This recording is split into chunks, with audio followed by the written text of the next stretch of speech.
Hey, Bad Pals. A quick note from Crystal here. Apologies in advance for the quality of the audio, my audio in this episode. The place I usually record was not available to me during that time, so I sound like what someone would sound like if they were sitting on the floor of an active laundry room instead of the usual quality. So, yeah. Happy listening nonetheless, and see you on the other side.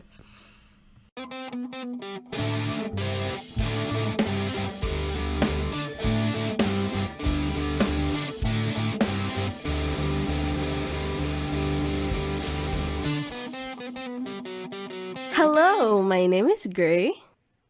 And my name is Crystal. And this is Busty and Beauties, the supernatural commentary podcast where I, someone who has seen this show several times, and I, someone who only knows the show through social media, discuss every single episode of Supernatural from start to finish. Also, we are both Asian. So for today's episode, we will be discussing Season 1, Episode 19, Provenance. Written by David Ehrman, directed by Phil Sgriccia. Who is this David guy? I don't like him. The thing is, I know from your messages and everything that you don't like this episode. I think this is the first episode where we will have a major disagreement on, the episode. I don't understand. Maybe you'll convince me that this is an episode to be loathed, but I thought it was alright, and I actually enjoyed it. I was gonna make a comment that, Phil Sgriccia was having so much fun this episode, and it shows. Too much fun. So, Provenance. Right. Before going in, what did you know about this one? Nothing. I knew about Sarah Blake, but I didn't know she showed up in Season 1. She seemed more like a Season 2 kind of person to me. So yeah, in terms of this specific episode, I had no clue. The next plot thread that I know about is, John coming back and them looking for the cult, so until that happens, I'm pretty unsure about what's going on. Okay, so, there's no previously on again. Yeah, which is weird, but okay. I'm confused as to which episode does or does not get a previously on in this show. I mean, I feel like this would have benefited from a previously on where we see Sam feeling guilty about Jess, shit like that. Yeah, like the dreams. Maybe even a Mary burning in the ceiling thing. For the 17th time. Yeah, exactly. But alas, this does not have one. It starts with a couple hanging up a painting over their fireplace. The painting is of a family portrait, and it is, I don't know, I am not an art critic, and everyone in the episode keeps on saying that it's a bad piece. At some point, Sarah calls it a monstrosity, but I thought it was pretty decent. It's obviously a picture that they put a filter over, Right. Yeah, no, they ran a photograph through PixArt and printed it out and called it a day. And the couple talks a bit. Through their talking, we discover that they got this painting at a charity auction. The woman remarks that it's kind of creepy, but that immediately devolves from, having a conversation to making out with her partner. And so she asks her partner to go upstairs with her. And the guy says, okay, I'll just lock up. And so she turns to leave. And the guy starts locking up. And just then, the man in the painting comes alive. His head turns. As the guy locks up, we hear some creaking. And we pan over back to the painting where a razor at the edge of the painting is now gone. So we go over to the woman, who is now in some lingerie. How many women has Supernatural killed while they were wearing their lingerie? There was the cop's wife in Asylum, right? Yes. Was there anyone else, or is this just the second? I think this is just the second one that we have, still pretty actively bad called out. At least this one has a reason. Like, they're about to have sex, so like, of course, it Yeah, makes but they sense. didn't need to write it like that. At least the man also died shirtless. Hashtag feminism, hashtag equality. Someone enters the door, but we don't see who it is. A little bit later, the guy who is actually the partner of the girl in bed comes in and remarks that it's so dark and she should hit the lights. And he goes over to the bed, and when he lands on the bed, he hears squelching. And it wasn't that wet ass pussy. Yeah, it wasn't the wet ass pussy of his partner. It was blood on the bed. Lots and lots of blood. So he freaks out and he like stumbles backwards, and then he looks off screen towards the camera and he screams. He is dead too. I thought this intro was very it's very full of life. I mean, they die, but like, like these people are believable people, and like the horror of like you go to bed and you hear squelching and it's all blood. It's like very, very fun. Yeah, that was pretty good. Yeah, I guess I was mostly just stuck on, please, why did you have to kill her in her lingerie? But yeah, I think that the blood reveal was done quite nicely. So we cut to a bar where Dean is flirting with yet another woman. And I think at this point I was like, was this episode written by Kripke? But no, it wasn't. It was whoever it was. And he's getting her phone number. Then the camera pans over to Sam, who is ignoring all the women and looking through newspapers, which is like the fourth time that this has been the intro to an episode. Like, that man is aro ace and or gay, like for realsies. Sam gestures Dean over, and he tells Dean that they think that they found a case, etc. But is this the thing that you messaged me about? Yes. The thing Okay, Dean says. can I be the one to mention it?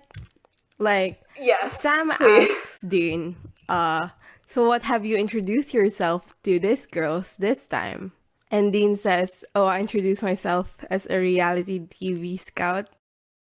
So he should die? Like, he should die. I think he should literally die and drop dead, and I should shoot him between the eyes, like, with a gun, like, empty a clip on him, and then he should, like, die some more, and I will, like, die and go to hell and be a demon, and then torture him while he is dead in hell being tortured.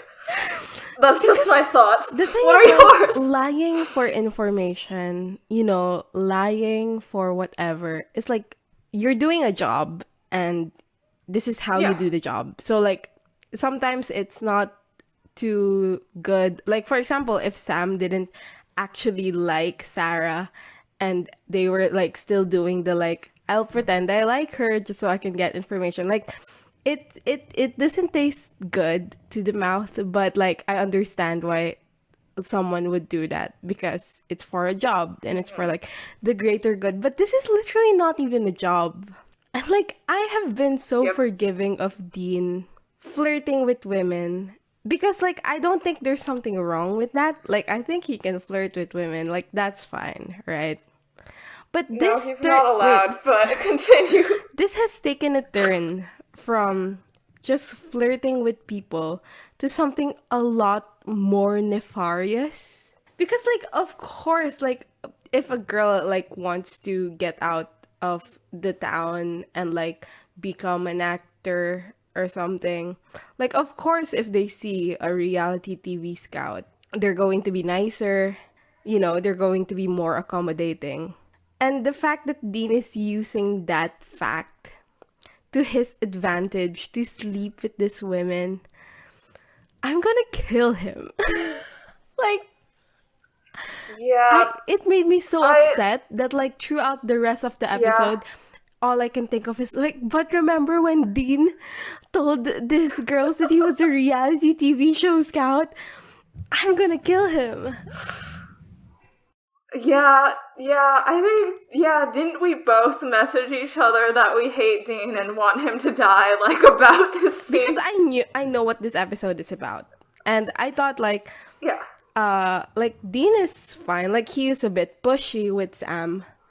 But generally, like, I didn't see that as a problem. So you watched the episode first. So when you were messaging me, I was like, what did Dean do this time? Crystal is being so mean again. And then I watched the episode and I got so upset. And I was like, I'm sorry, Crystal, for ever doubting you. Exactly, I'm always correct, thank you. But yeah, I fully agree with what you said, and adding on to that, okay, first, it's already a huge problem in the entertainment industry. Yeah, and the fact that this was written in by someone in the entertainment industry. Yeah, this was written by someone in the entertainment industry who was like, actually, it's totally normal and fine for TV scouts and producers to go around and basically, because, like, it's established in the entertainment industry, is, like, people in position of power will help you out and get you roles if you fuck them, like, to a point where, like, people assume after they help you out in the entertainment industry that, like, you accepting that help is equivalent to consenting to sex with them, and that's, like, a huge problem and has led to so much rape and sexual assault within the industry. So, the fact that Dean is specifically taking advantage of that, and that, again, this was written by people in the entertainment industry, is so disgusting. If Sam was shown to make a face or be like, Dean, that's not good, or, like, make a comment, but all he does was an exasperated laugh. I'm like, maybe even looking into it when they say the laugh is exasperated. Like, I think he was literally just laughing. Yeah, he was literally just laughing. Yeah, so 5 points for Dean? Just 5? I feel like he deserves, like, a 10? lot more. But 10 points for Dean? I don't know. 20? 20. 100. No, at this point, we should, like, do, like, a scale of 1 to 10, and then, like, okay, what is the worst thing that you can do? I think that should be a 10, and then the more casual misogynies are, like, 1s. Yeah, I support that. So Sam tells us about the death of the couple, Mark and Ann Teleska, and how their throats were slit, but there were no prints or murder weapons, and the house was locked from the inside. And there were 3 other murders in the same area of upstate New York in the last century that matches this MO. Yeah, Dean agrees that this could be a case, but he says that we can't pick this up until tomorrow morning, right? And Sam says, yeah. And Dean goes back to the bar with Brandy and her friend, and he lies to them again and tells him that him talking to Sam was him talking to his producer, and it looks like there's a good chance that they can get on this reality TV show. And then he puts his arms around them, and also, by the way, he said it was a reality TV show for people with special skills, and he's probably going to ask them to demonstrate those skills on his dick later tonight, and then I'm going to kill him. The thing is, I understand that, like, Dean has to hook up at the beginning of the episode because of the themes that they're establishing in this one. Yeah. But it didn't have to be this way. Literally, like, people think that he is hot. Like, he could just hook up with people. I'm gonna kill this guy. What other episodes did this writer write? This is the only one that he wrote, so that's good. Never come back, you fucking... Never come back. Creep. It's morning now, and in the car, Dean is sleeping with some sunglasses on, And Sam comes around and beeps the car honk and wakes Dean up. And, Sam laughs. He hops into the car. And apparently, there's also the scene where, okay. And apparently, the house was clean of EMF. So there's no spiritual whatever in the house. And also, he mentions that while Dean was going out, and then Dean like laughs and says, "Good times." Yeah. And well, he forgot the part where I stabbed him in the neck and he died. So yeah. Yeah. God, I hate him. And I hate him so much. I hope he dies. This can't be the whole podcast. I will calm down. And the house like didn't have any history. The people were okay, etc., etc. And then Dean says maybe it's a cursed object, and Sam says the house is clean. And Dean's like, "Oh, you already said that." And Sam like, "No, not from EMF. It's clean of anything. There's no furniture. There's no nothing." So, Dean asks where the stuff is. And we then go to the parking lot of what can be assumed is a fancy place. Later, we learn it's an auction house. Oh, also, one of the camera does this thing where it pans across all the cars in the parking lot, and one of them has a license plate that says the Crip, like KRIP, Crip. Boo. And yeah, we learn it's a fancy place because, like Crystal said, it pans across some beautiful cars, like polished vintage cars, sports cars, and we get 3 of those, and then we get the Impala, which is all dinged up and dusty. She's not looking well, and all I can think of is like Dean would never allow... Dean would not do this. Yeah, would never allow the car to look this bad. Yeah, like, that's not her. That's literally not baby. And also, like, my second thought was, like, go Phil Sgriccia, he's having fun. Yeah, he is. So inside, we are at an auction house, and it's a quite formal affair. Like, people are in suit and ties. And Sam and Dean, like, stick out like a sore thumb because they're wearing their Carhartt hoodie and just whatever the fuck they wear. Yeah, and also Sam's hair and bangs, like, he looks so wet and pathetic, like, he looks like a little dog. And Dean, like, looks around and is like, "Oh, this looks like a garage sale for wasps." And then he gets some food from a passing waiter, and just then he gets greeted by a guy who's, into the whole affair. Like, he's also wearing a suit and tie, which Dean assumes means he's a waiter. So he turns around and he says, "Oh, I'd like some champagne, please." Anyway, Sam introduces himself as Sam Connors and Dean as his brother, and that they're from Connors Limited. They're art dealers. And the man introduces himself as Daniel Blake, owner of the auction house, and he says that this is a private viewing and they're not on the guest list. So Dean looks at him and says, "We're there, Chuckles. You just need to take another look." And he gets a passing champagne from a waiter and walks away. Yeah, I hate him, but he is still funny when he's funny. He's charismatic. This is why, like, he's already charismatic. Why does he have to lie?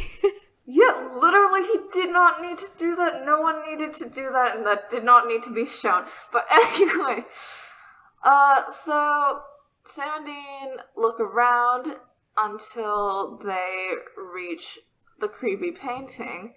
As they're looking at it, this woman comes down from the staircase and says, "A fine example of American primitive, wouldn't you say? It's Sarah Blake! Hi, Sarah!" She is cool. She is very pretty. Sam and Dean both sort of stare at her. And then Sam says, "Well, I'd say it's more Grant Wood than Grandma Moses, but you knew that. You just wanted to see if I did." So, immediately we know that there is a romance that's going to be shoehorned into this. Okay, I'm gonna disagree and say that. Okay. I know. I don't I think know the you romance disagree. is shoehorned. I think it's fine. So if you are pro this episode, Sarah Blake is literally in the same category as Andrea to me in terms of like realistic writing of woman love interests. No. Sorry, but she is. No, I like her. I like her too, but like she doesn't make sense to me. Okay, so she introduces herself as Sarah Blake. Sam introduces himself. Sarah seems amused at Dean stuffing his face from all the food going by. And Sam asks her about the Teleska estate. Sam asks specifically if he can see the provenances, which we find out later is sort of like a catalog showing the history of all the pieces on auction, so all their previous owners, where they came from, etc. Do you think that has a relevance to the plot of this episode? Like, it's about the whole point is like the history of Sam, right? And like, right. Previously, like everyone around him dies, so like he doesn't want. I don't know. Yeah, no, he's like the painting a bit. I think something interesting to do in Supernatural, like in the future. Oh my god, do you want to do this segment? Like we go, why is it called this episode? Because in season 1, it's pretty basic. Yeah, like, it's called The Benders because it's about the Benders and they kill you. But like, why is Goodbye Stranger called Goodbye Stranger? Why is When the Levy Breaks called When the Levy Breaks? Like, those are interesting questions, I feel like. Maybe like when it comes up in the episode as like relevant because the title is interesting, we can do it. Yeah. Like Inherit the Earth is fucking a great episode title. Too bad the episode is subpar, but like... Yeah. Before Sam can get the provenances, Sarah's dad shows up and says, "You're not on the guest list. Get out." Dean continues to be a silly, goofy guy, but Sam ushers both of them out. As they leave, Sarah tells her dad, "Dad, that was just rude." Sam and Dean enter the motel room, and then Phil Sgriccia has too much fun. I love it! I love this scene. So, it's like how would you describe this It's room? like a discotheque. Yeah, it's very discotheque is the decor. And Sam and Dean walk in and they stare. This like funky electronic music starts playing as the camera just like zooms in and out of random sections of the room. It pans over the entire room. Yeah. Yeah, it's the camera is simply bopping as Sam and Dean stare at this room, and then the funky music stops after like too long of a time. And Sam and Dean both go, "Huh." Which, yeah, like it's literally cute. The thing is, like, it's literally irrelevant. Like, it doesn't matter. It's never acknowledged again. But like, it's fun, you know.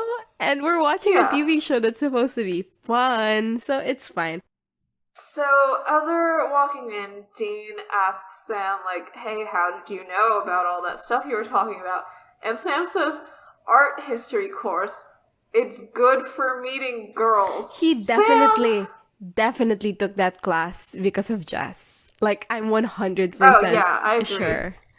Like, he was like, like, I wanna have something in common. What do you think? Okay, we've talked about Sam's major before. He was pre-law. Stupid ass. Which is not a major. Not a major. So he may be like sociology or like economics. Yeah. Like, it could be those things. But what do you think Jess's major was? I think if they met in art history, then she could have been an art or art history major. Yeah. Because we just don't really know anything else about her. Like, she knew about the LSAT, and she knew, like, what a good grade entails. So maybe she's also involved That's just in being that. supportive, though. Like, Yeah, maybe so. because if, like, she had also taken the LSAT, then they would be discussing their scores together and their, like, law school applications together, not just her being supportive one-sidedly. Maybe she is an art major. Maybe that's why Sam also felt a connection with Sarah. He likes art girls. So, Maybe. so Dean mentions that they're probably not going to get the provenances out of Sarah's dad, who he continues to call Chuckles, but Sarah might talk. And Sam jokes that, like, oh yeah, sure, maybe you can flirt it out of her, but Dean says, not me, because it wasn't my butt she was checking out. And then Sam says, so you want me to use her to get information? Which, like, I'm glad that he's taking a bit of a stand against this. Well, like, what were you doing yesterday night, Yeah. Sam? Huh, Sam? Like, this is morally wrong, but what Dean was doing yesterday wasn't? Like, you think it's better to lie for sex than it is to lie for information to prevent murders? Like, broski. But Dean says, call her, and waves a phone at How Sam. did they even know her number? Yeah, how did they fucking have her phone number? She literally never gave it to them. Like, maybe if she works at the auction house, maybe her work number is listed on the auction house website. But, like, that's probably not her personal cell, and she's probably not, like, tuned into it, like, during the night, so I don't get it, but okay, whatever. So Sam does call, and him and Sarah end up in a very fancy restaurant, and they're having dinner. She says she's surprised that Sam called, but glad. And she started teasing him about being so bad at asking her out. And he says that he hasn't been on a date in a while. And Sarah says, welcome to the club. So immediately, that's like our mark that, like, Sarah, I guess, has a personality and has a backstory. Yeah. Andrea has a backstory too. Her husband died. Sarah's not getting more points than Andrea yet. I'm trying to figure out how I can turn you into a Sarah enthusiast, but I feel like I'm not gonna succeed. Sarah, I'm not a Sam Sarah enthusiast. So they get given a menu and a wine menu, and Sam doesn't really know what to do with the wine menu. Like he's flipping through it, and the waiter is looking at him funny, and Sarah is like sitting there a bit, I don't know, she's waiting for Sam. And so she says, like, I don't know about Romeo here, but I'll have a beer. Which is, like, so obviously, like, a writer choice to be like, oh, she may seem rich and perfect, but actually she's a cool girl and she can slum it with the hunters because she likes beer. Like, whatever, I don't see it care. as that. I didn't see it as that. Maybe that was the intention and I'm being naive, but I saw it more as, like, she is trying to make Sam more comfortable. Like, it wasn't her being like, that's part of it. I'm a cool girl. But I think the main intention is that Sam is having a hard time, obviously, looking at the wines. So she's gonna give him a little leeway and meet him in the middle. And I think that's really nice. I do think it's nice, but I also do think that they try very hard to make Sarah a cool girl in this episode. Like, specifically having Dean approve of her so loudly after she, like, wants to go on the hunt with them, etc. I don't know, it's just, she's very crafted for her only role as love interest. I mean, obviously, she is, because she is made to be a love interest. But, like, yeah. I mean, you like Dean Cassie, and Cassie was made to be a love interest as well. Yeah, but Cassie has more going on. Okay, but also, I refuse to believe that I'll have a beer is enough in this fancy establishment. Like, they're probably chock full of, like, 20 different brands of craft beer. Like, the waiter would be like, oh yeah, that's pages 20 to 25 of our wine menu. Please flip over there. Usually, like, from my experience eating in fancy restaurants, I've eaten in one fancy restaurant, but, like, my experience there is, like, they have arrays of wines, and they have a beer. I guess this was probably filmed before the craft beer craze started, so I guess that would make sense. So they begin talking. Sarah was in art school, but was allegedly bad at it, so she didn't proceed with doing art.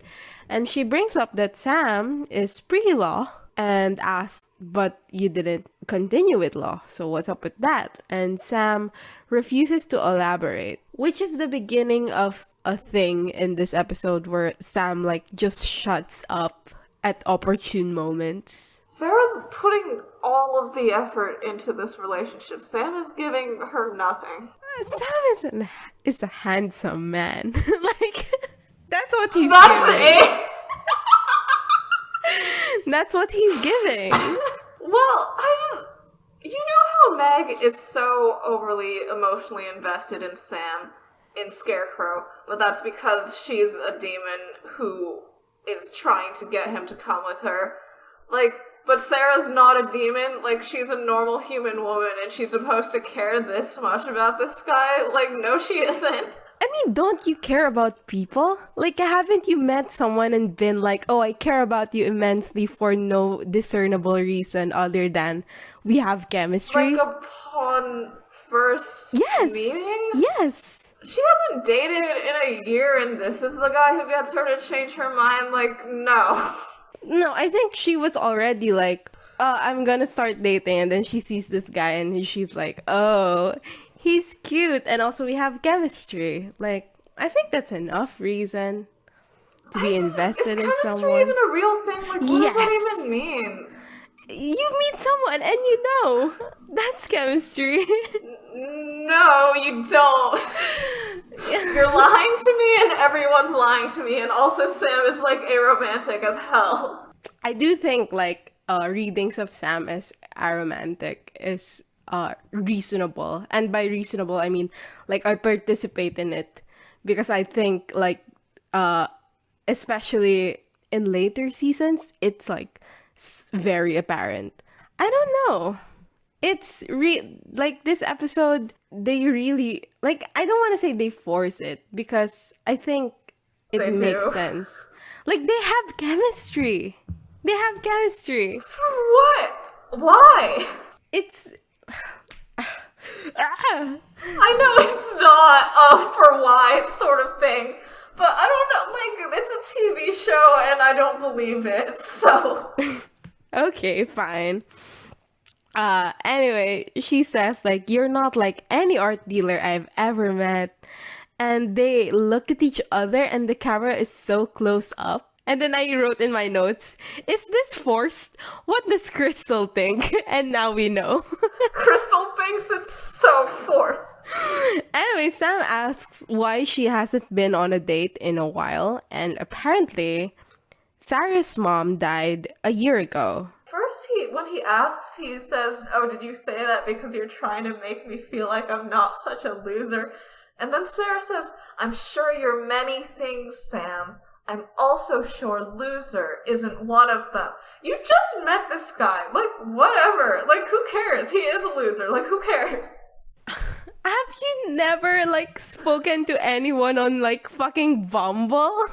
Like, of course that's what people are gonna say. It's excessive. Like, you would just say, like, haha, no. Like, what is she doing? No, you say, like, I'm sure you're cool. Like, you say that shit. Okay, but she's so fucking emphatic. Like, she says this like this is her religion. Like, it's so bad how emphatic she is. It's alright. It's fine. She is talking like a therapist. Like, dealing with someone with, like, low self-esteem being the main reason they're in therapy. You talk to me like this. Do I? Yes! Okay, well, my tone would be a lot more casual than her wide eyes and emphatic, pronunciation. I'm not therapizing you for low self-esteem, I promise. Basically, she says that, when her mom died, she retreated into a shell, but realized that that's not what her mom would want for her. And then she says, "You're a reasonably attractive guy."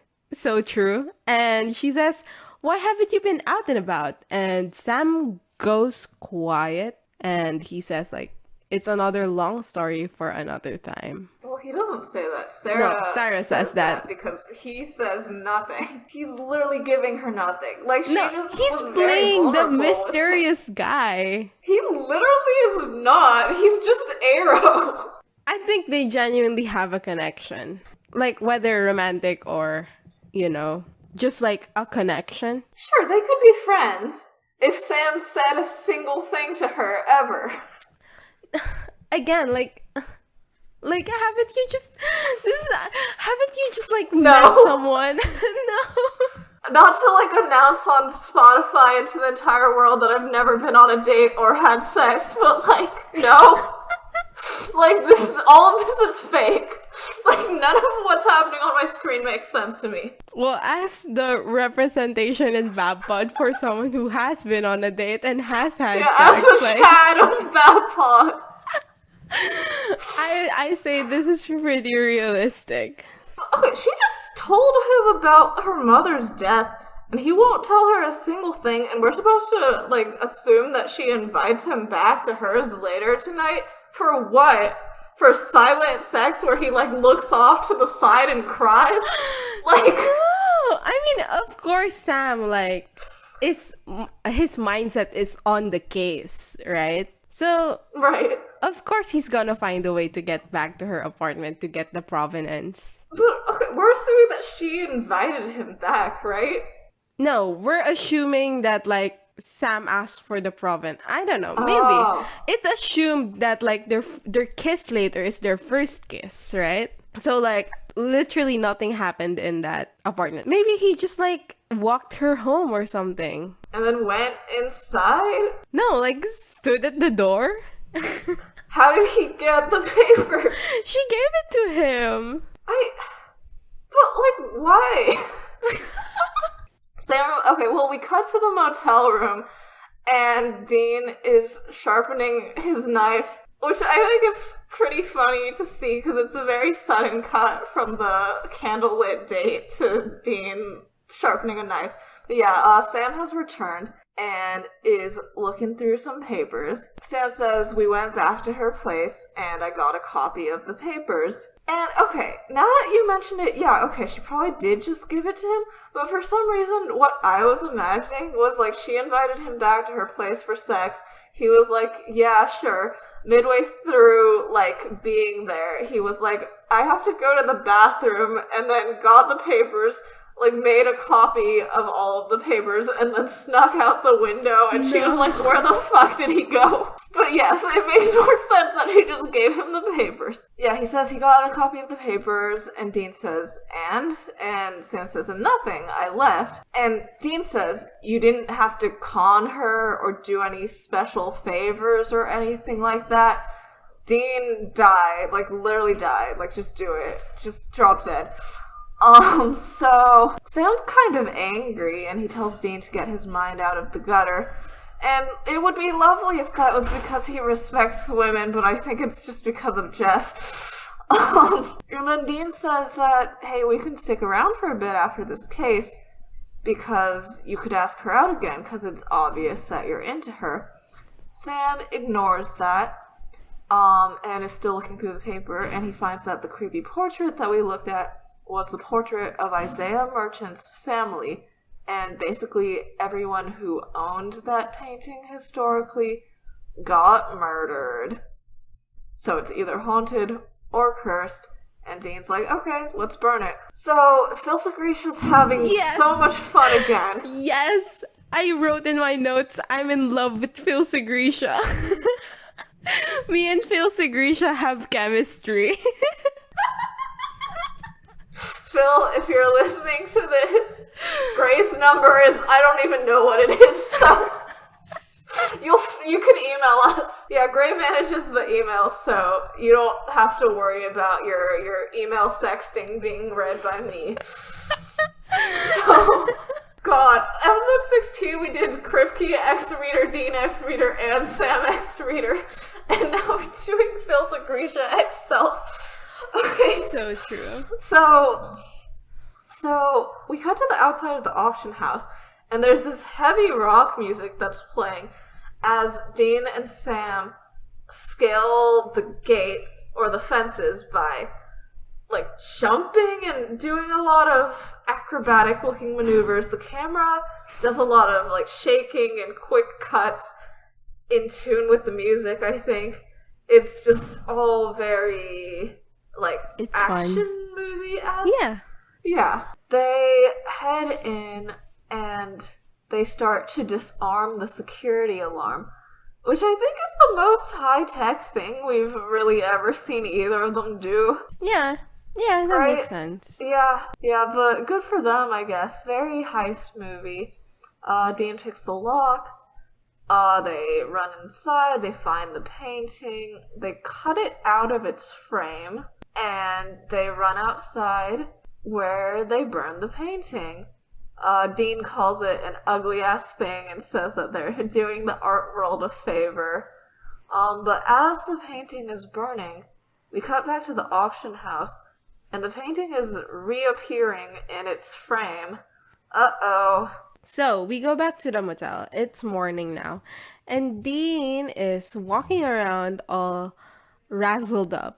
And he says that he lost his wallet. And Sam's like, how is that my problem? And Dean says, because I possibly lost it in the auction house. So they need to come back and get it before anybody else sees it and wonders why Dean's ID is in there. In the auction house, they start looking for the wallet when Sarah comes in and Sam makes up an excuse. She's wearing a black turtleneck and she looks really good. Her makeup looks are very excellent, I feel like.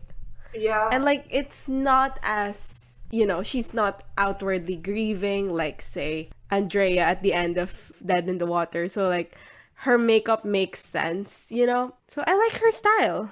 Sam makes up an excuse that they're leaving town, so he just came to say goodbye. Dean, from the back, goes, oh, what you talking about, man? We're gonna be here for like at least 2 more days. And he goes, anyway, I owe you $20, right? And he makes a show of taking out his wallet and giving the $20 to Sam. This is a good scene. I really liked it. It is a good scene. I liked it so much. It's kind of stupid, but like, Yeah. It's good stupid. No, it's so funny. Yeah, no. Because, okay, we see Dean encouraging Sam to get in a relationship in Shadow, but like, it's really gross. Like, he is immensely sexual in all of his comments. I think Dean was a little shit at the beginning of this episode, but generally I think that the way he's pushing Sam at Sarah is more believable and more fun. Wait, so you think he didn't lose his wallet and he just came back? Yeah, he didn't lose his wallet. Damn, I thought like he was like, oh fuck, my wallet's right here. No, like, he didn't lose his wallet. Like, that was the point of the scene. It was like, he had his wallet on him the whole time. He just lured Sam over there to see Sarah. I thought he found it. No! No! No! God, my critical thinking skills are down the drain. Yeah, you like Sans Sarah. No! They have chemistry. Anyway, Dean leaves and Sarah tells Sam that she had fun last night and they should go on a date again. And Sam says like, oh, we really are leaving today. I'm sorry, like Dean's just being a fuckhead. And then he sees the painting that they destroyed yesterday being lugged around. And he goes, oh my god. And he says it like that. He says like, he says it actually more emphatically. Louder than that. Like, he says it like, oh my god, like that. And Yeah. Sarah's like, what the hell? And Sam continues on, like, he says, that painting looks so good. I have seen this scene in gift sets. It's very good. This is the part where Sarah calls the painting a monstrosity, but she's just like, yeah, maybe. And she relates that her dad wants to sell it, but she won't let him because it's in bad taste. And Sam's like, yeah, make sure he doesn't. I'm gonna call you. Also, apparently we're not leaving tonight anymore. Bye-bye. And then he leaves. Sam and Dean are like, what the hell? We burned it. What's up? So they decide that the painting is probably haunted by the subject of the painting and they need to do research. So they go into this like library or bookshop and talk to this very enthusiastic man whose acting choices feel really weird. Did you get that vibe? No, I just think he's like a crime buff and he's very happy to see fellow crime buffs, you know? Yeah, maybe so. So he's really excited to help them, and he says, are you guys crime buffs?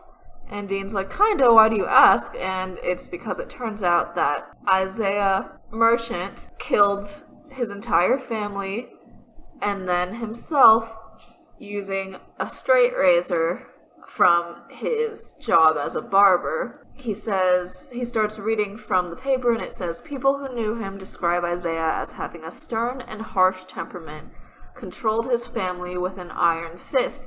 While he's saying this, I think Dean and Sam sort of look at each other and I was like, does this remind them of John?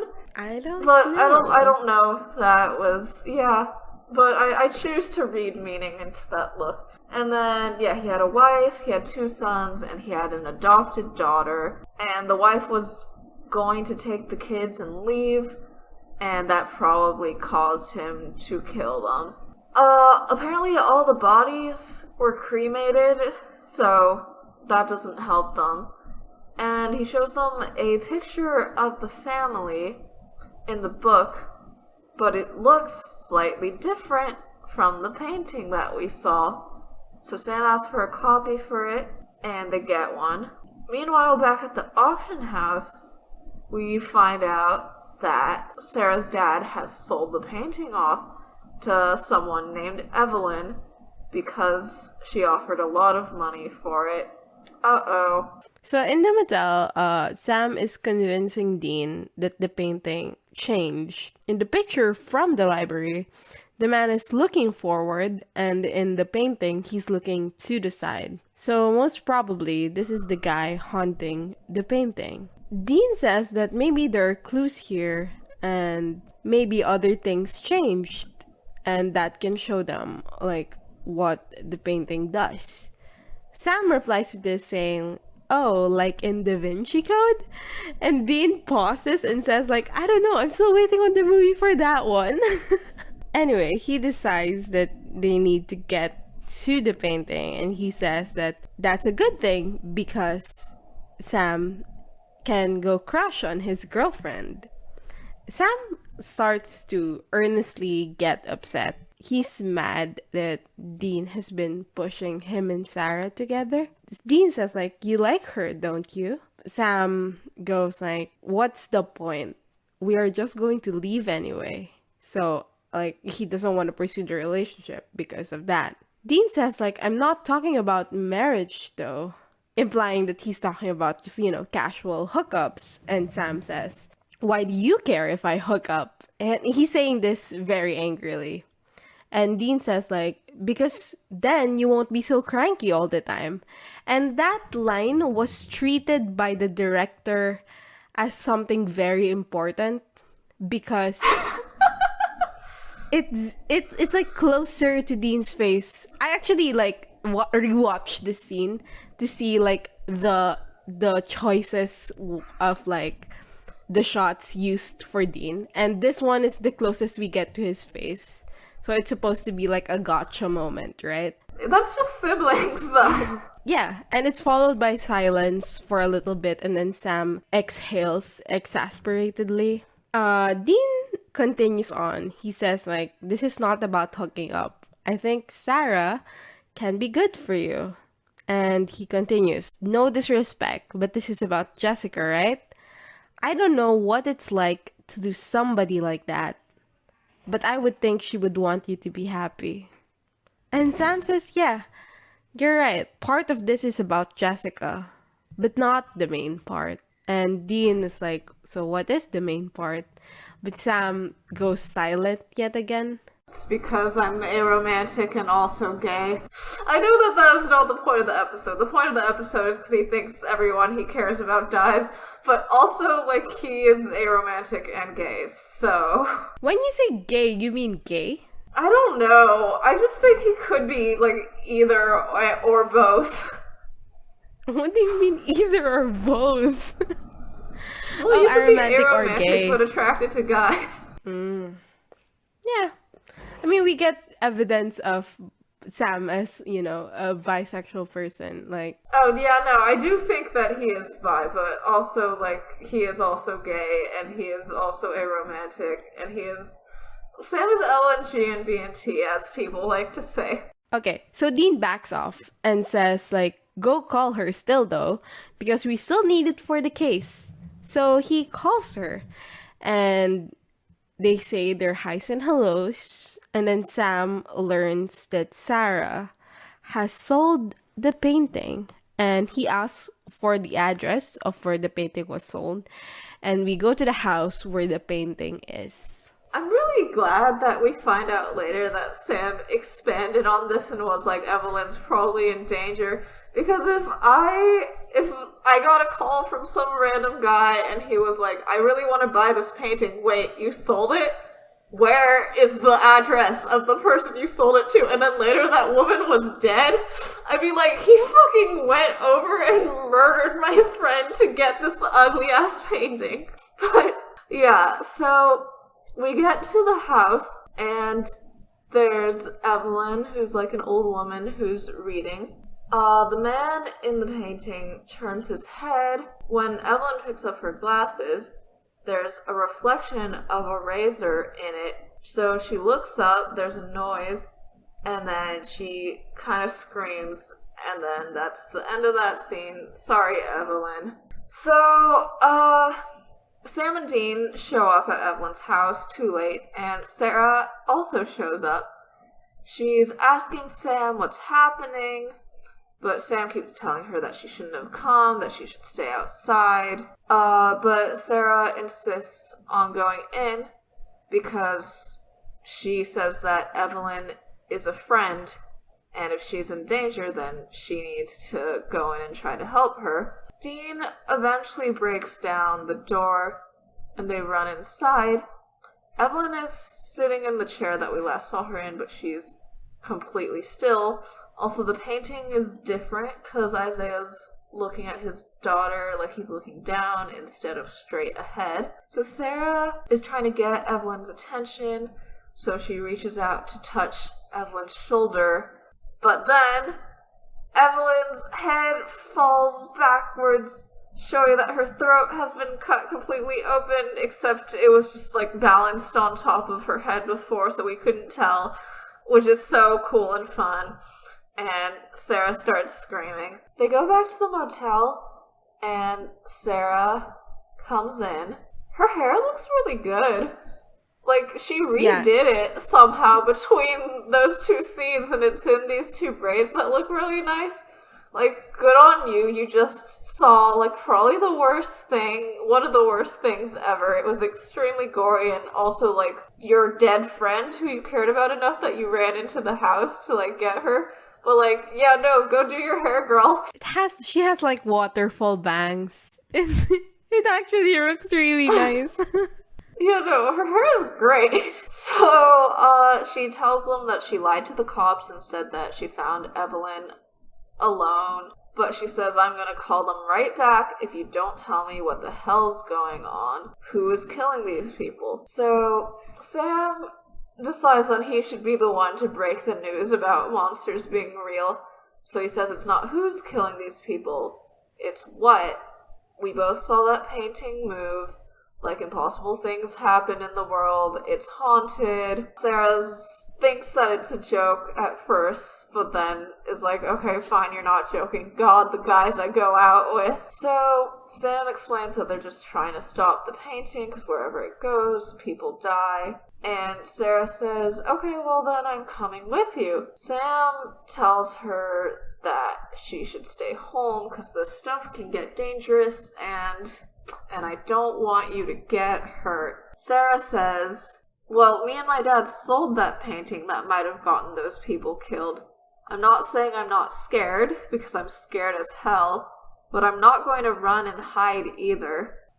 She heads out, and then she says, so are we going or what? And after she walks out, Dean says, Sam, marry that girl.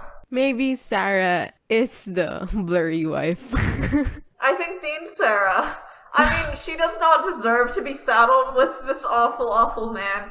But I think that, like, he does have a thing for her. They don't have chemistry.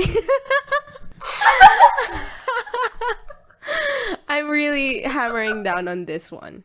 So Sam and Dean and Sarah enter Evelyn's house. And basically, Sam and Dean play a game of spot the difference with the library photo and the painting, and they notice two differences. One is, well, they notice three, the obvious one being the man looking up and looking to the side, and then the second one, that the razor is different. In the library painting, it's closed. In the painting, it's open, and the painting in the painting is different as well. In the actual painting, it's a mausoleum that says merchant. So the three go around and look for a mausoleum that says merchant. And they find one in a cemetery. And as they walk, Sarah asks Sam if that's what they do for a living. Like, you know, hunting ghosts and shit. And Sam says no, because we don't get paid. And finally, they find the mausoleum. Dean notices that there are only 4 urns and the dad is not here in the crypt. Meanwhile, they also notice a bunch of toys that are encased in a glass case in the crypt. And apparently, back in like the 1910s, at the time of the murders, this was a common phenomena. Did they just make that up for Supernatural, or is it really a common phenomenon? I don't know. I also have no idea. I don't know. Dean goes into the county office to look at death certificates, and Sarah and Sam wait outside and talk. So, at first, they're talking about how Dean got in. Sam's just doing some exposition.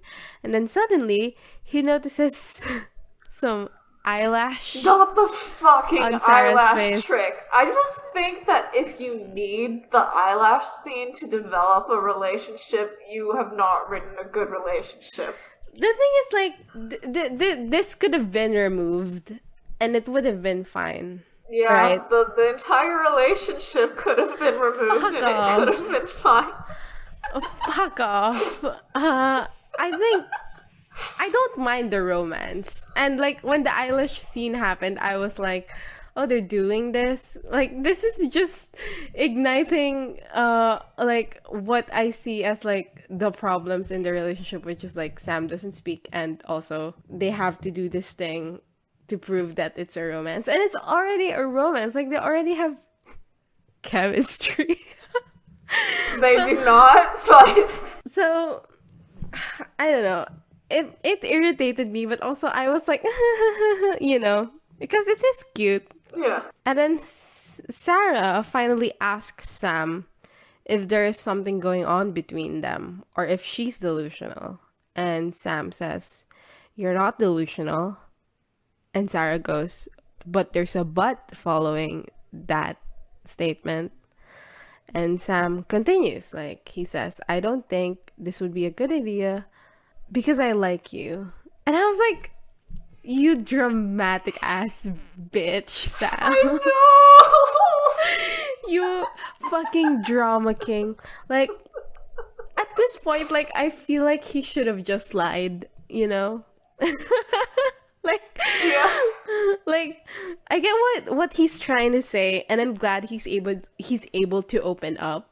But also, like, this is the kind of situation where you just lie, bro. Yeah, do not be straight up, bro. Do not just be yourself, bro. Exactly. He says, like, when people are around me, they get hurt.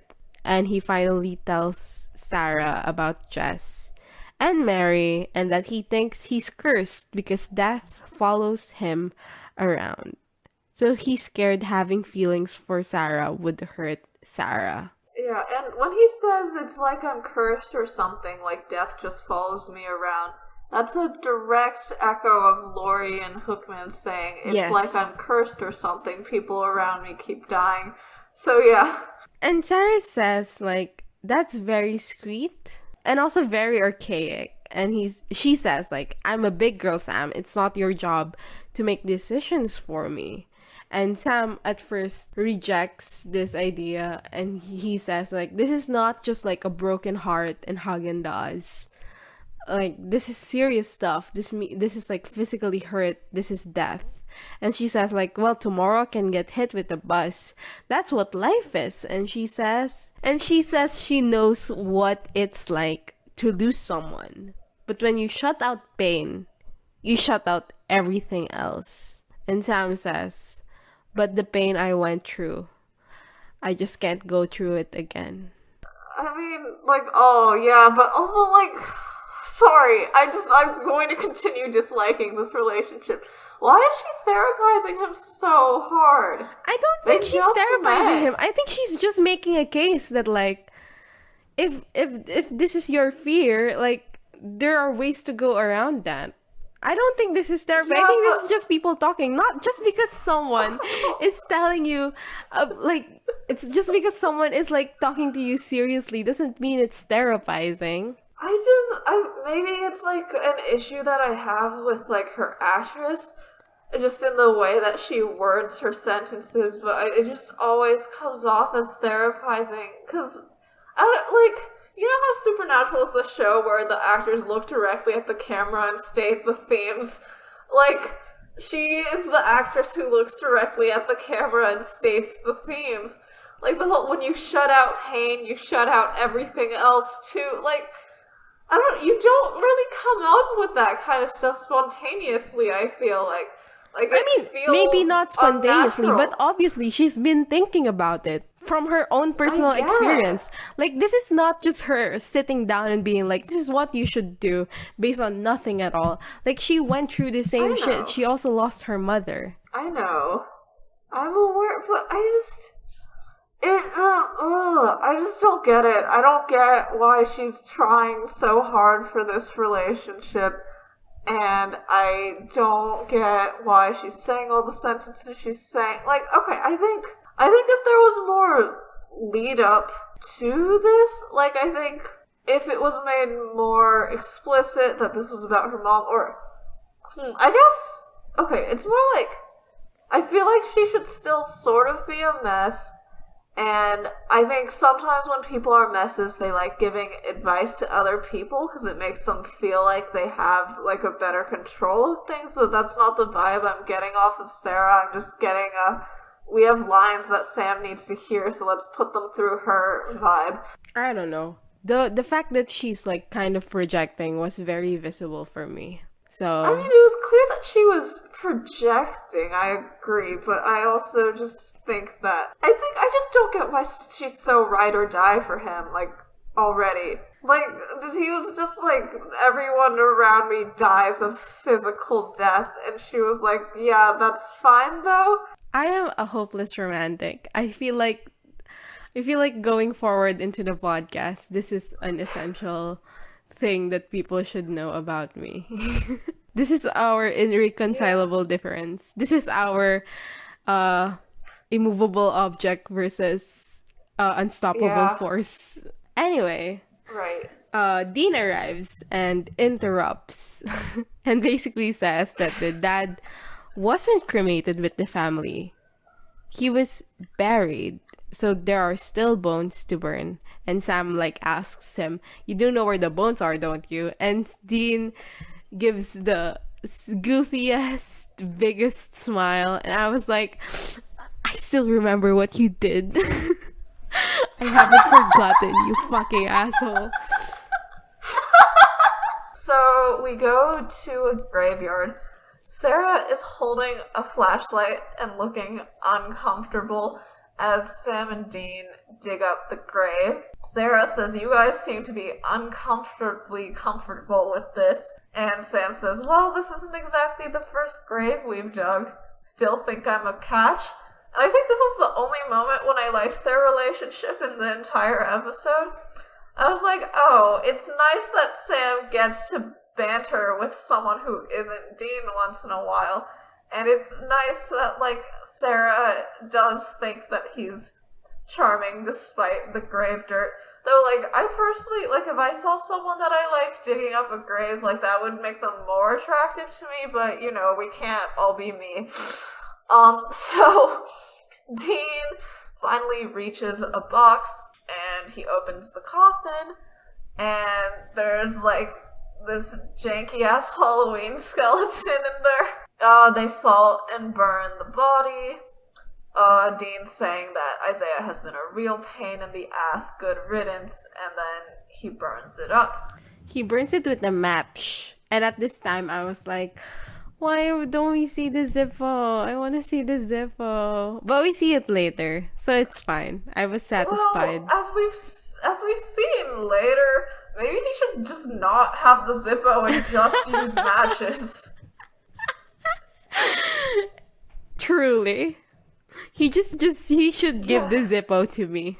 So they show up at Evelyn's house, thinking that the painting is probably fine now. Sarah says that she wants to go in to check on the painting with Sam, and Dean says, like, oh, hey, then I'll stay here. And he tells Sam, you go make your move. Like, girl, like, the place to make your move is not the house of Sarah's recently dead friend. Yeah, literally, it's still a crime scene. So, Sarah and Sam head into the house, and Dean starts playing a love song on the radio at them really loudly. Sam, like, glares at him a bit, and makes him turn it off, and Sam and Sarah head inside, and something is wrong with the painting, because the little girl in the painting is missing, and so is the razor. And they hear creepy laughter from a little girl, and the door shuts. I love evil women. I love creepy little girls. So that was nice, even though I think they did a bad job with her storyline for the rest of the episode. Yeah, there's a line in the epilogue that made me cringe so hard regarding... So angry. So mad. We'll get to it. So Dean is running up the stairs and trying to get in, but cannot open the door. So Sam decides to call Dean, and they talk through the phone through the door, which I thought was really fun, actually. So they're talking, and Sam's like, yeah, I think maybe the little girl might have been the bad guy all along. Like, maybe the dad was looking at her in the painting because he was trying to warn us. So Dean cannot get in. So Sam and Sarah are running around the house trying to find something that wards off spirits, such as iron or salt. And Sam, looking around, yells out his iconic line, "What kind of house doesn't have salt? Low sodium freaks." Which, in context, I like less, because he's literally insulting Sarah's recently dead friend. And, like, she's an old woman. She probably has health issues, right? Right, yeah. Like, she probably wants to, like, eat a low-sodium diet to, you know, stay alive longer, even though that didn't work out. They are still not finding anything. And then the wind starts blowing, more doors slam shut, and then the little girl appears. She's holding a straight razor in one hand, she's dragging this little doll by the foot alongside her as she walks. She's, like, walking in sort of the glitchy way that some ghosts move in Supernatural. Like, I remember the woman in white moved that way too. I don't really like the effect. I also but don't. I think it just looks bad. And also the little girl, like, one side of her face is kind of bruised and she's kind of pale, but, like, other than that, she looks fairly, like, regular, I suppose. Sarah says about the ghost, that is just so wrong, which I thought was fun. As the little girl gets closer, Sam is backing up and he sees the fire poker, so he picks it up and swings it at her, and she disappears, so yay, it was iron. So Dean calls again, and they're trying to figure out what's up, why this ghost is still around even though her body was cremated. And Sarah says, Sam, wait, we used to handle antique dolls at the auction. And Sam says, well, that's fascinating, Sarah, but is it important right now? Like, shut up, Sam. Like, what the... You are so rude. Maybe you're right. Maybe Sarah doesn't deserve Sam, and he gives nothing to the relationship, and they shouldn't be together. Yeah, exactly. Maybe Sam is giving her literally nothing as she gives him everything, and she deserves someone who could treat her right, like me, Crystal Babpod. Like, come on, like, you're literally in a TV show. Obviously, it's important right now. So, Sarah says back then they made the dolls to match the kids exactly, and they would use the kids' real hair for it.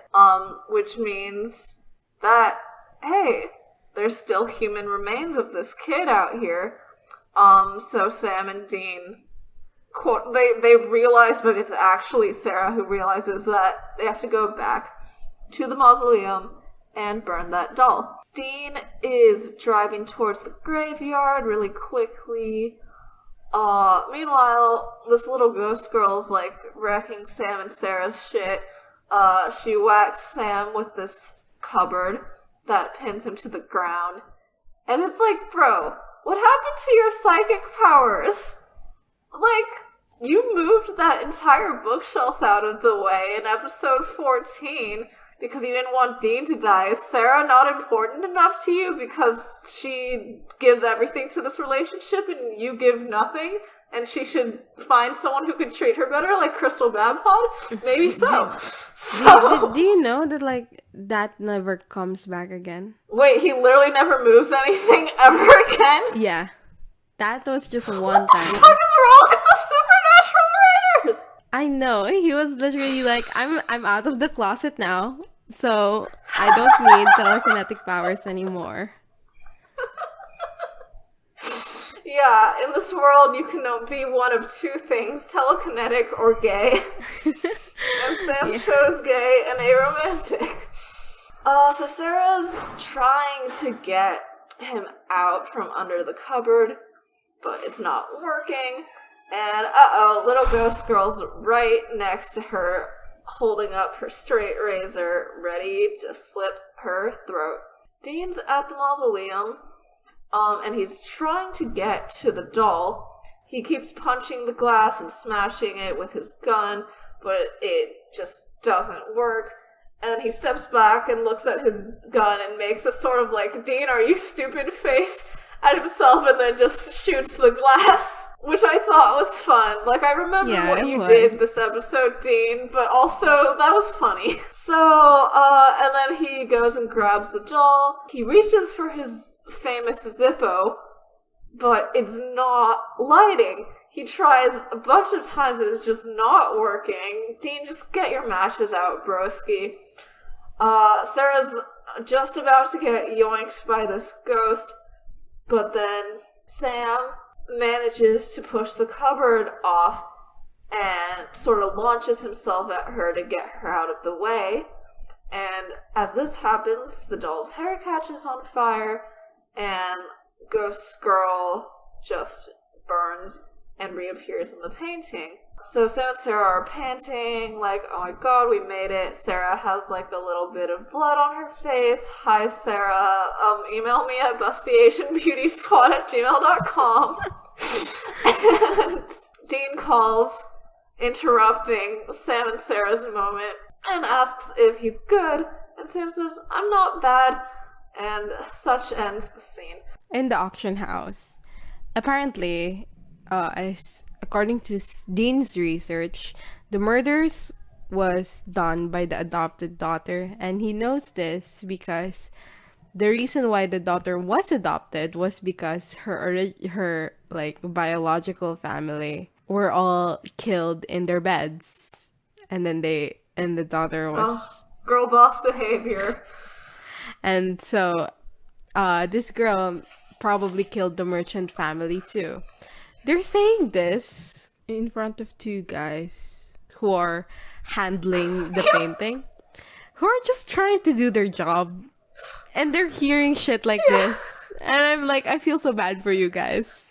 Anyway, Sarah tells the two guys to burn the painting, and so they go out. And this was after they packed it up in wood. Like, they did all that work for nothing. Come on, Sarah. Sarah asks why the girl did it, and Sam says some people are just born tortured.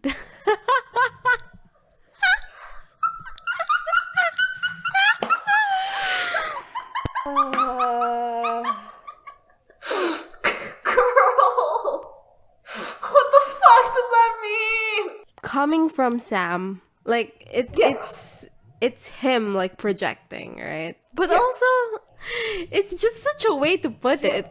It's so right. Like, some people are just born evil. They're just evil and they do murders for no reason. It does not matter her reasoning. She was just born as an evil little girl. Like, what the fuck? Like, and this fits perfectly into Supernatural's whole, like, biodeterminism thing, right?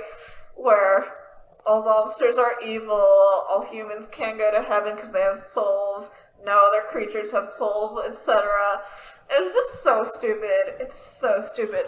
Also, we know that her dad was, like, shitty. Yeah, exactly. That was what I was gonna say. Like, you could have just made the point that, like, she probably killed her family because the guy was terrible and she didn't like her adopted family, and she, like, the mom was gonna take them away, or she didn't want to leave, so she just killed them, you know, like something else, not like she was just evil. Not just, well, some people are just born evil, so when they die their spirits are just as dark. Like, I don't care. Exactly. Like, that's exactly what Dean says. Dean was like, whatever, like, I don't fucking care. And Sarah says, like, oh, are you guys leaving now?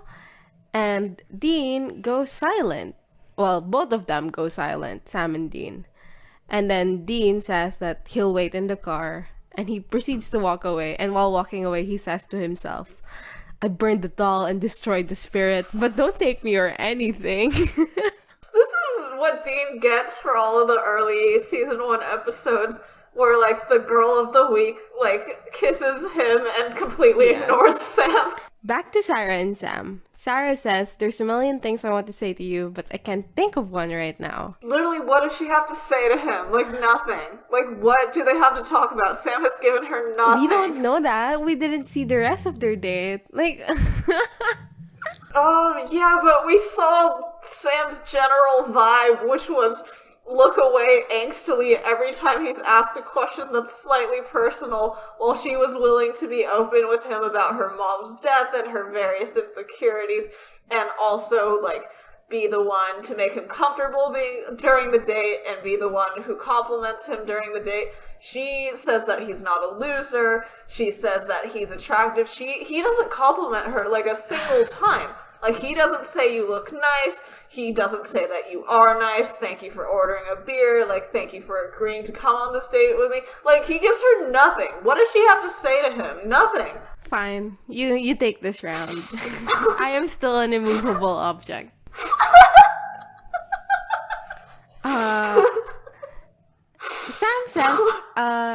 Sam laughs at the fact that Sarah doesn't know what to say, and he says, yeah, I'll miss you too.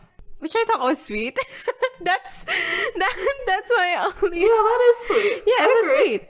And then Sarah proceeds to say, like, there's a lesson in all this. I didn't get hurt, so maybe you're not cursed.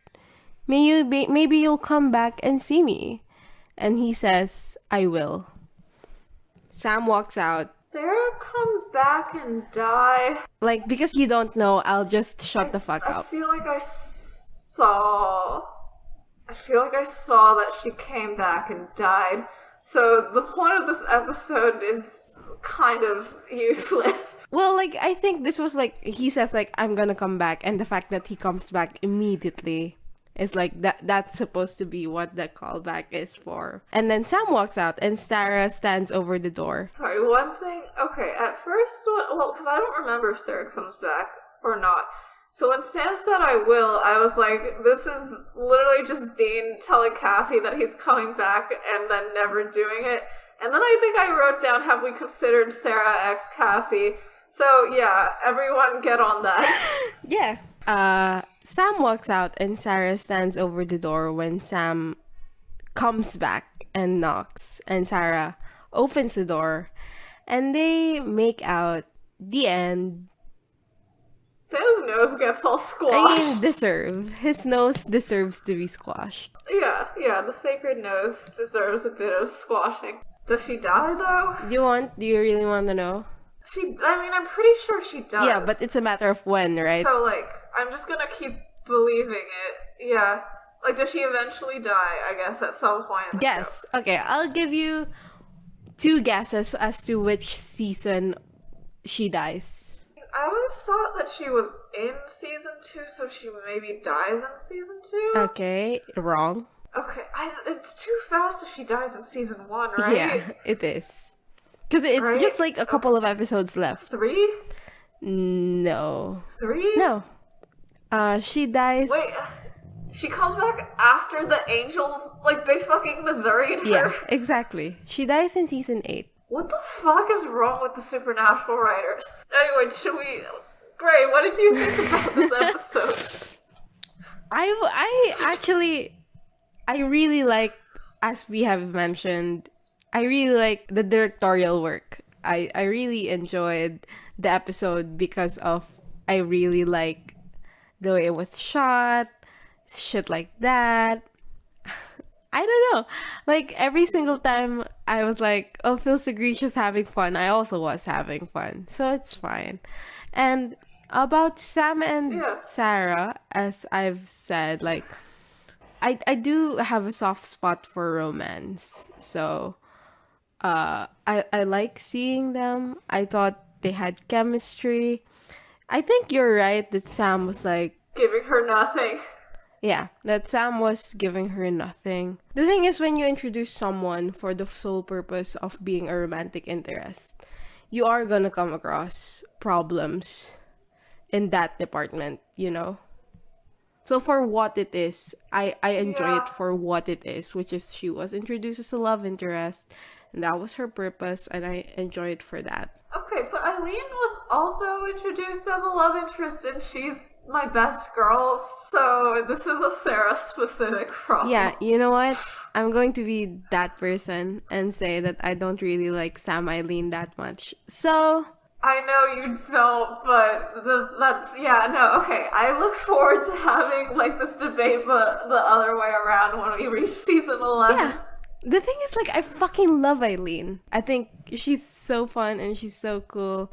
And I think she has the same problems with Sarah, that, like, they made her out to be the cool girl, right? But it works because she is cool. It's okay because she's, Yeah. Yeah. So, it's the relationship that I'm against. So, yeah, maybe, like, when we get there, it will be this discussion again, but inverted. How about you? What did you think about this episode? I think I very loudly expressed this in a way that, like, you should probably cut out most of it because I repeat a lot. But yeah, I don't know. I was disappointed. Because you seemed excited about this episode. So I was like, oh, it will probably be good, but I did not like it. I thought that the relationship was very much shoehorned in. Like, it did not seem like that much better than, like, Sam Laurie's to me, honestly.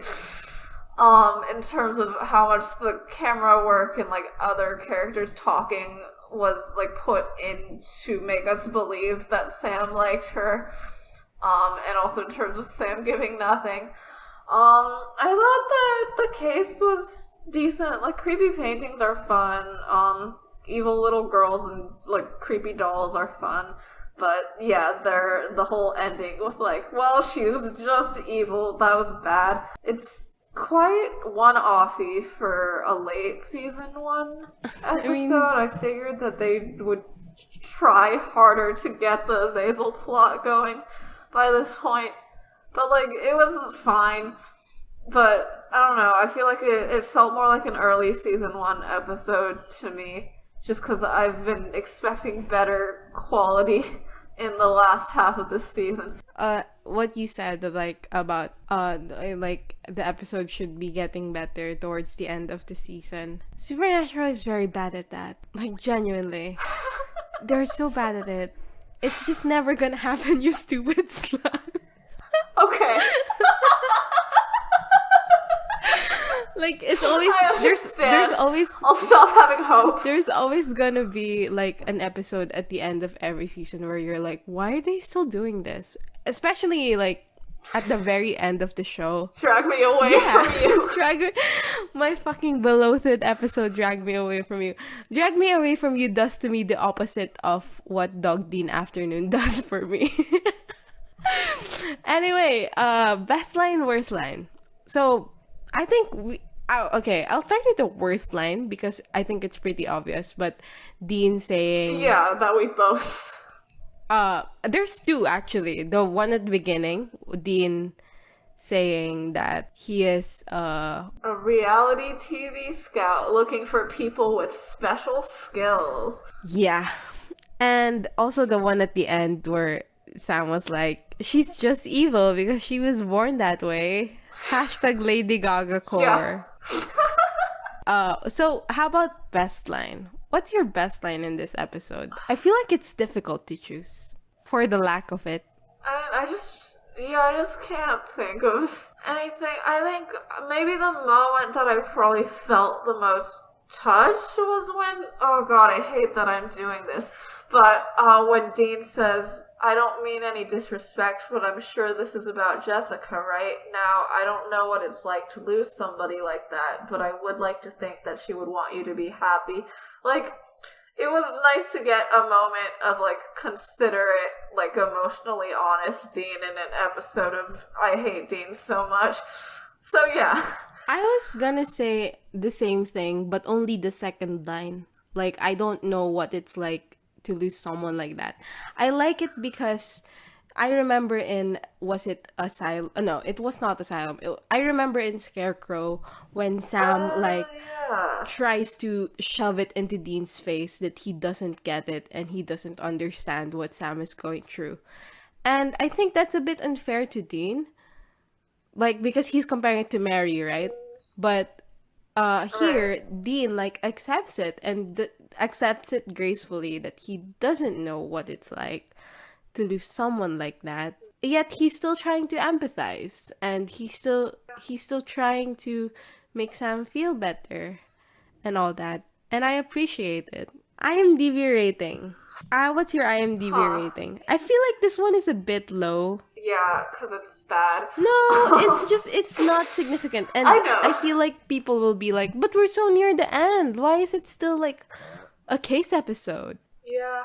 8.2 off of vibes. 8.2. I'll go 8.3. Okay? Mm-hmm. Okay. Let's go. Oh my fucking god. Okay, I'll give you another shot. Take another fucking guess. Huh? Is it like really low? I'm not gonna say. You just have to take another guess. 7.9? No. Okay, third time. I'll give you yet another guess. Oh, it's not lower than. That's the conclusion we make, so... Wait, it's not lower than 7.9 or it's not lower than 8.2? It's not lower than 8.2. What the fuck is... Is it like a fucking like 8.7? Exactly. Why? I don't see why. Like, I like this episode, but even I am like... It's not good. It's not excellent. It's not worth 8.7. Yeah, like, because currently the pilot is an 8.6. Yeah. Right? Like, and like, I mean, I didn't like the pilot, but, like, this does not deserve a higher rating than the pilot. I think there is a thread that this being tied up, which is like Sam mourning Jessica, and this is him like letting go of his guilt, and trying to be happy for once. So if you're more into that, you could see this as a better episode than it is. I'm not as into that. I just think Sam and Sarah are cute. One of these reviews says Dean just gets wittier and cooler with each episode. No, he fucking doesn't. Oh, so the writers finally focus on Sam and decide to give him more to do than just follow Dean around and complain about not having a normal life. Jared was given a good opportunity and he sure nailed it. Jared's not real. Okay, some people seem to like the case, which I guess that makes sense, like, from a horror perspective, it's fun. So true. The person who said the Sam and Sarah romance is utterly forced and more to the point feels much more like a plot point than an organic relationship. So true. I mean, it's true, but fine. Wait, there's someone else who's so true. The title of the review is Sam is weak and not very friendly lover. And then it's this nice girl, very pretty and so interested in him, but Sam is a little dumb that he won't even care. It made me cry and very sad. So true, me too. Generally, I'm surprised that it got this high a rating. Yeah, I don't get it. But I guess the people saying nice things mostly liked the case. Yeah, maybe so. So, that's it for this episode of Busty Asian Beauties. Next time, we will be talking about Season 1, Episode 20, Dead Man's Blood. Leave us a rating or a review wherever you get your podcasts. Follow us on social media. We are on Twitter at twitter.com/beautiespodcast and on Tumblr at bustyasianbeautiespod.tumblr.com. Our official tag is BABPod, BABpod. And also thank you to everyone who's donated to our Ko-fi at ko.fi.com/bustyasianbeautiespod. You can email us any feedback, comments, or inquiries at bustyasianbeautiespod@gmail.com. See you guys next time. Bye! Bye!